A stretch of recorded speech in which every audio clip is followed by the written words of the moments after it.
মুসলিম মেয়েরা পর্দা বলতে শুধু সালোয়ার জামা কাপড় পরাকে বলে।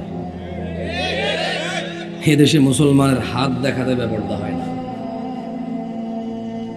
এদেশে বর্তমানে মুসলিম মেয়েদের হাত দেখাতে কি হয় না, মুখ দেখাতে, টাইট জামা পরতে, বোরখা পরে এখানে ফুল রাখতে, জোরে জোরে চিল্লাচিল্লি করতে বেপর্দা হয় না।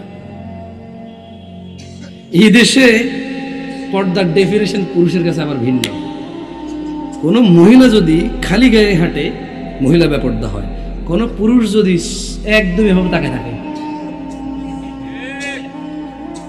পুরুষের আবার বেপর্দা হয় না। দারুণ জিনিস। হ্যাঁ, বাপরে বাপ, পুরুষের কি সুবিধা, ঠিক না? ইসলামে পুরুষের কি সুবিধা না? কি সাথে থাকলে পুরুষ বেপর্দা হয় না? মহিলা বোরখা না পড়লে জাহান্নামে যাবে, বেপর্দা হয়। পুরুষ তাকায় থাকলে তাহলে বেপর্দা হয়ে জাহান্নামে যাবে না? কি কোন প্রথম শুনলাম গাজীপুরের মানুষ কি করে। আমি তো কোনো ওয়াজও শুনি না যে পুরুষ বেপর্দা হয়। পর্দা আসলেই তো আগে মহিলা মাথায় আসে। পর্দা, এখনকার মানুষের তো পর্দা আসলে ওই জায়গায় জানালার পর্দা আসে হয়, মাথা নাইলে মহিলা আসে।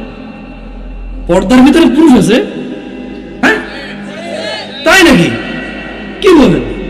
তো তাহলে ছেলেরা যে এই স্কুলগুলো ছুটি দিলে, মাদ্রাসাগুলো ছুটি দিলে, যে এভাবে চুল তেরেং বেরেং করে কাইটা, এই যে মানে একদম জিন্স টাই প্যান্ট শার্ট পরে, আইফোন হাতে নিয়ে, হ্যাঁ, একটা সিগারেট এভাবে হাতে নিয়ে, হ্যাঁ, এভাবে স্টাইল করে দাঁড়ায় থাকে, এভাবে বাইকের মধ্যে হেলান দিয়ে এভাবে, তাহলে ও বেপর্দা হয় না?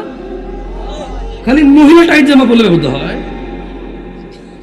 মানে যখন পুরুষ এভাবে জিন্স, বডি শডি ডোলে শোলে, হ্যাঁ, এভাবে ফুলায়া যখন যখন গার্মেন্টস ছুটি দেয় তখন দাঁড়ায় থাকে ওখানে, ও বেপর্দা হয় না?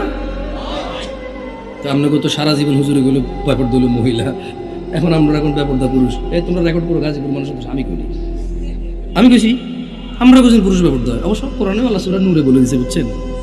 আপনি ভুল করেন।